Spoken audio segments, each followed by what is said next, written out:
Assalamualaikum warahmatullahi wabarakatuh. Konnichiwa minasang. Nah, tadi baru saja aku ada lihat video ya di Instagram di berita viral Jepang.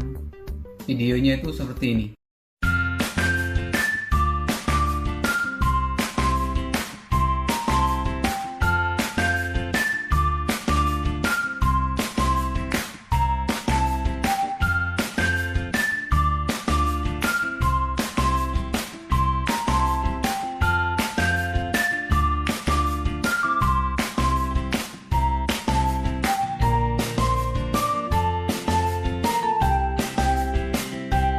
Katanya kerja di Jepang 3 tahun itu bisa kebeli rumah, bisa nabung.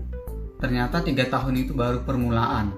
Mungkin kalau makan Indomie bisa, atau faktor keberuntungan juga. Sebenarnya ya kalau kerja 3 tahun itu ya udah cukup juga sih. Bisa kebeli rumah ya bisa juga. Untuk nabung juga bisa. Apalagi kalau yang tinggal di Sumatera seperti aku ini, 3 tahun itu udah cukup sih kalau menurutku ya. Nggak harus makan Indomie juga sih setiap harinya. Kalau makan Indomie ya baik. Kalau tiap hari makan Indomie ya pulang-pulang nih selama 3 tahun usus buntu nih. Sayang duitnya jadi habis untuk biaya berobat. Nah, dalam 3 tahun magang di Jepang itu bisa mendapatkan 400 juta ya. Bahkan itu lebih. Nah, 400 juta ini kita udah bisa beli rumah.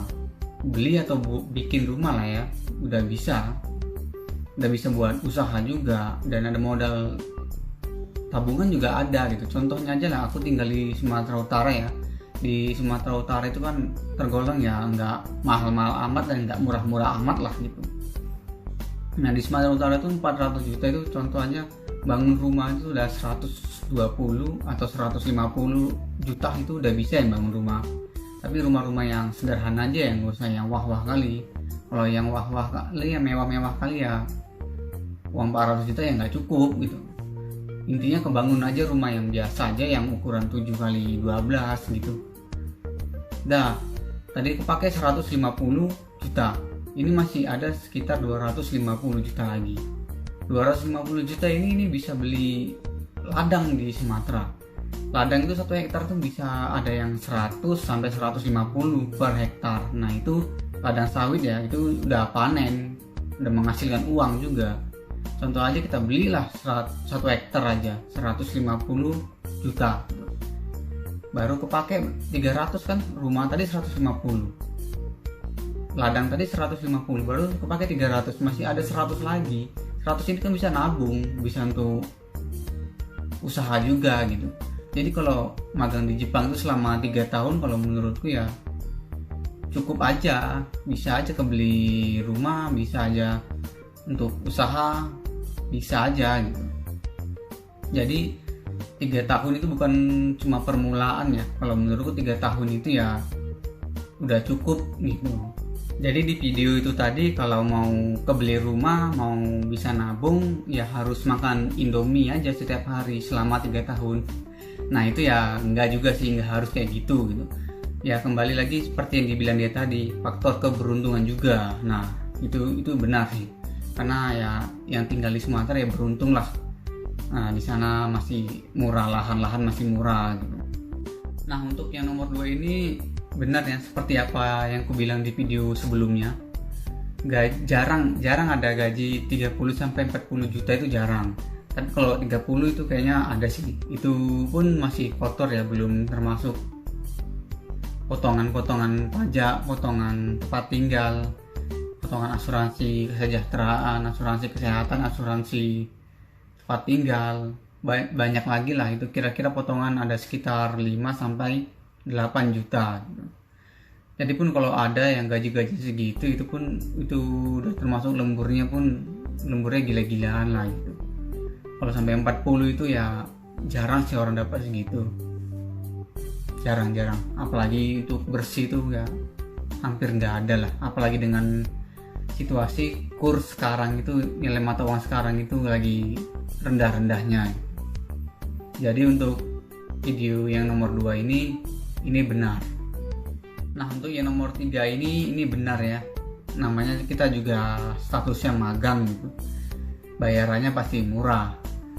kita aja di Indonesia aja kalau lagi magang di pabrik atau magang di bengkel gitu pas ya paling cuma dikasih uang minyak aja gitu.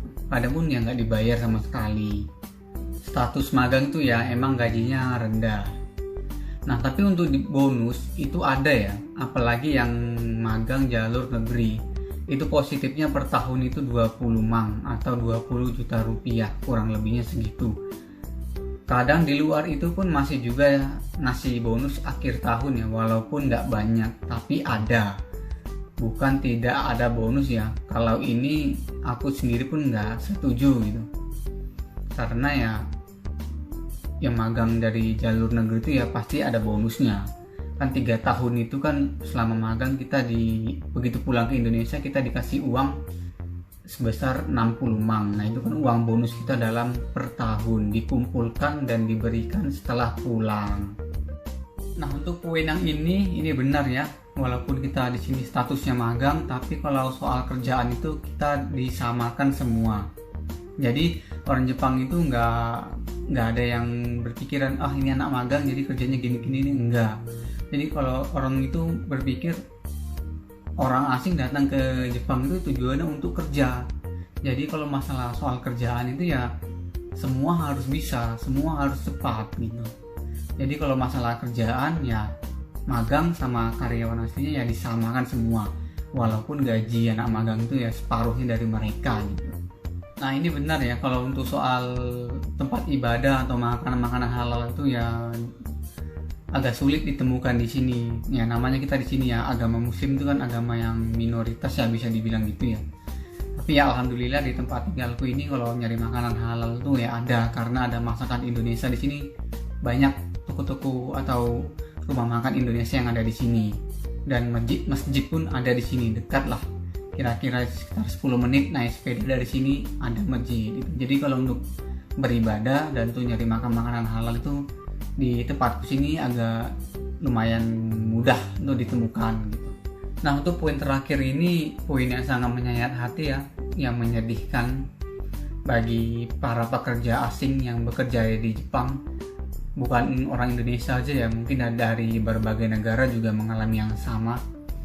Karena di tahun ini nilai mata uang itu sangat-sangat rendah atau anjlok, dan bahan-bahan makanan, bahan-bahan apapun di Jepang itu mulai meningkat harganya, sedangkan gaji itu nggak naik-naik. Gaji itu ya segitu-segitu aja tiap tahunnya. Jadi untuk yang poin terakhir ini mungkin bukan orang magang aja ya, tapi untuk keseluruhan orang yang bekerja di Jepang itu mengalami hal yang sama.